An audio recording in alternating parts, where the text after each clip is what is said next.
Okay, so something strange happened and I need to tell someone about it. Just in case something happens again, you know?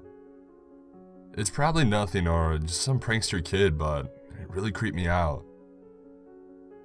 Last night, I was packing up in the bedroom while my girlfriend made dinner. She had some really awesome chicken Alfredo and she wanted to cook it one more time before we moved out.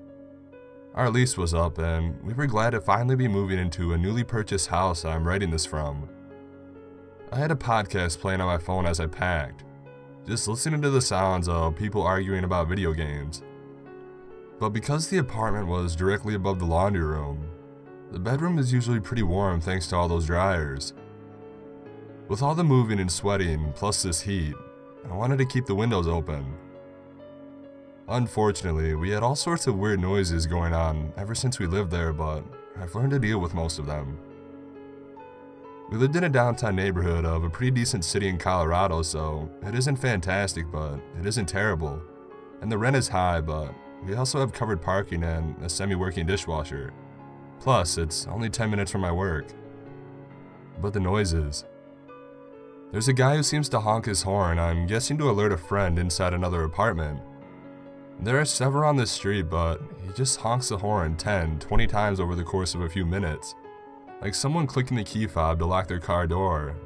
That kind of honk. Just every few seconds, somewhere nearby. Honk. It really sucks when you're trying to sleep at midnight, but at least it never lasts long. We were in a no pets apartment, but clearly people weren't listening to that rule. Someone had birds based on the amount of chirping we could hear, and on the weekends, I think someone let a dog roam around their balcony. We could hear whimpering and barking from somewhere above us at every car that passed. There's a school nearby, so we found kids getting high and blasting the stereo on our tiny parking lot to be a problem too. We were pretty close to the ground, and that stuff made our whole apartment shake along with the bass. We could also hear every announcer of every sporting event or gathering the school ever had on the field thanks to the super loud announcement system, and it was usually late at night. There's even a church of some sort nearby that place, the kind that has huge gatherings and loud celebrations all the time. It's great for trying new food and meeting new people and seeing new stuff, but not so great for having a quiet, peaceful nap on the couch. But I'm originally from a bigger city, so I actually like the sounds of traffic and far-off sounds of the city. It's all the unusual, unique sounds that break that peaceful backdrop, you know? I enjoy being around people, even if I don't really like to talk to them. Knowing that city life is happening nearby and that humanity is there if you need it is comforting, I think.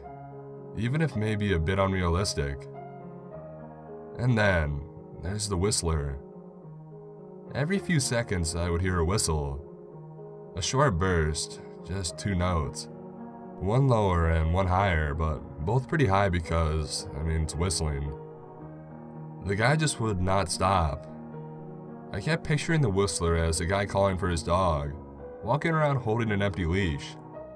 It sounded like a pig call, that suey sound like you imagine a farmer yelling. But it was happening over and over for 10 minutes or more. Seriously, it was aggravating and loud. It may be just a few blocks away. It was hard to tell though, but even my pretty decent phone speaker was getting whistled out by this guy. Now I admit that maybe I'm a jerk for this because I realized later that maybe it was just a guy calling for his dog or something. It was dark out already and how would I know? I really should have thought of that earlier because I probably could have avoided this whole thing.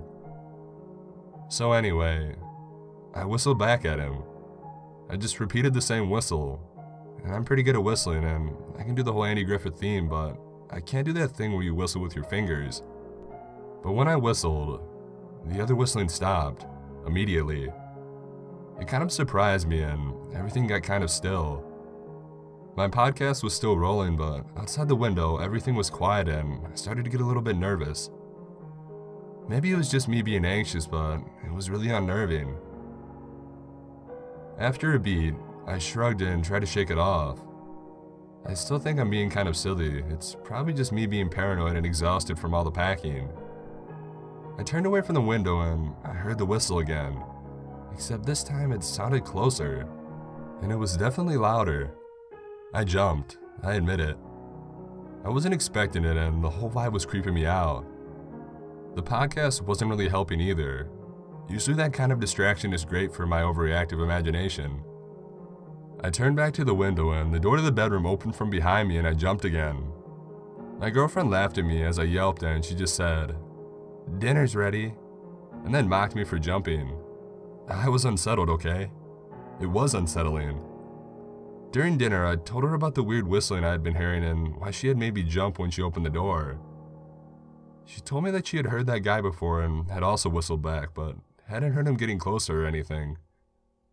I've seen a lot of missing dog posters up and we saw the guy putting them up.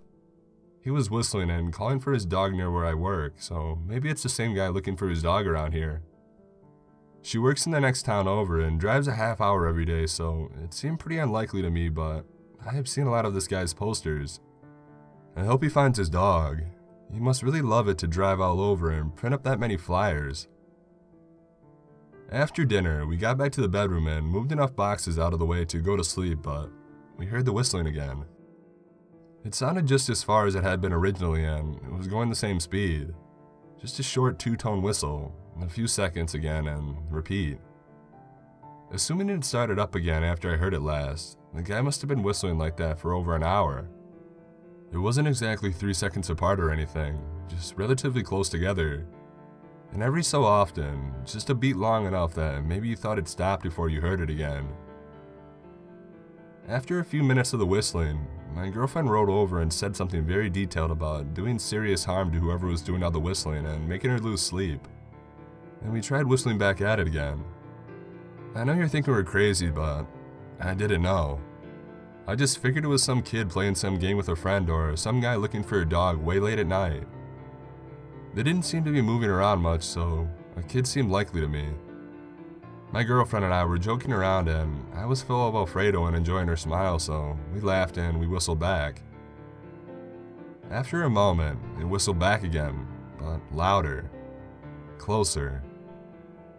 I remember an uneasy feeling growing in my stomach, but we laughed in surprise and whistled again. Mine coming out as a sloppy raspberry thanks to all the laughing. Again, after a beat, the whistling got closer. It might have been just a block away, on the other side of our apartment building. We had no idea what direction it was coming from, but I guessed maybe I could see the whistler from the window if I looked. Though I had no inclination to go to the window while snug in bed. The whistling getting much closer seemed to have finally made my girlfriend feel a bit paranoid. She frowned and said that we should probably stop, and I agreed. The whole thing gave me that uneasy feeling.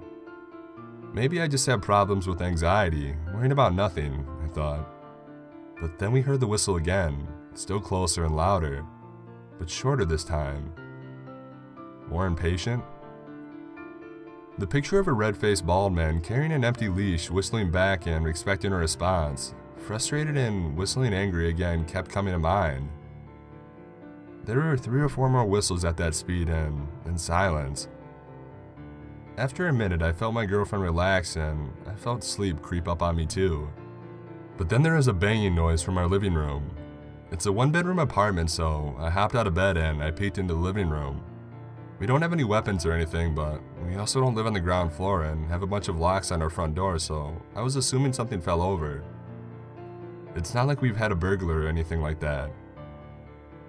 Everything seemed fine and my girlfriend came out of the bedroom with me. The door chain was still in place and the porch light was still locked and closed. The lights were all out, but one window on the wall perpendicular to the door had the curtain pulled back, just to let enough light in to see around our couch and TV, which were still standing and unmarred. And then we heard the whistling again. That same 2-tone noise coming from outside our door. We're in one of those apartments where the stairs and entrances are outside, so we can walk straight up to the door. There's no outside entry or hallway outside the door or anything, and that staircase is pretty echoey. I can't be sure if it was right outside our door, but it sounded like it to me. It was loud enough that it sounded like somebody was standing right there. The whistle shrilled 3 times, impatient and angry. That picture of the furious bald man with spittle flying from the corners of his mouth with squinting dark eyes filling my mind. The door banged and the door chain rattled. My girlfriend jumped and grabbed my shoulder, squeezing my hand tight but not moving or making a sound. I squeezed back and I felt something clench my gut with terror and rooting me to the floor. The whistle kept going in bursts of 3 or 4 for a few minutes before it completely stopped. We risked a look at each other and heard it again after about a minute. Somewhere else nearby, but still coming in bursts of 3, still sounding angry but much farther away. After a second, I opened my dumb mouth to ask my girlfriend something that I don't even remember now. After one word, the door banged again and the whistling happened again. This time it was loud. So loud that I winced. The chain on the door rattled and vibrated and something pounded on the door. Each angry loud whistle was accompanied by a bang of something hitting the door hard. We stood there for a long time, not moving and not saying anything, just clutching hands together very tightly. I honestly don't know how long we stood there. I didn't check afterwards, but we heard the whistling again, farther off again, sounding more like it had the first time I heard it. There was one more whistle and then, a few minutes later, they started up again like they had. Just constant, one every few seconds. Except the two tones blended together now. Each time the whistle happened, it got a little longer and a little lower, stretching into one long, droning note. I made sure the door locks were still in place and we crept back to bed, crawled under the covers and didn't say a word until we woke up the next morning. By the time we fell asleep, the whistle sounded like one low, unbroken note and I wondered if it maybe had just been the wind. And then today we moved. Just across town, but now I'm a bit farther from my job. My girlfriend is closer to her job and we live in a much nicer place. Things have been crazy hectic around here, but we managed to get the bed set up right before the air conditioning died. The rest of the unpacking has been done with open windows, of course, because a breeze is necessary around here. But it's nighttime now and my girlfriend is sleeping beside me and the window is still open. Before I started writing this, I googled the guy looking for his dog. There were reports that he had been missing for a day or two, but I found his Facebook page and it seems like he really loved his dog. It's been getting pretty late and the peaceful sounds of the wind out the window have been making me drowsy. But a second ago, when I went to close my laptop and turn in for the night, I could have sworn that I heard that whistle again, coming from somewhere in the house. I jumped a little, like when you see a coat draped over a chair in the dark and you think it's a person. After a moment of reason took hold and pushed away my paranoia. It's late and the wind has been going all day and we're in a brand new house with brand new noises. I'm exhausted from moving all day. It's probably nothing.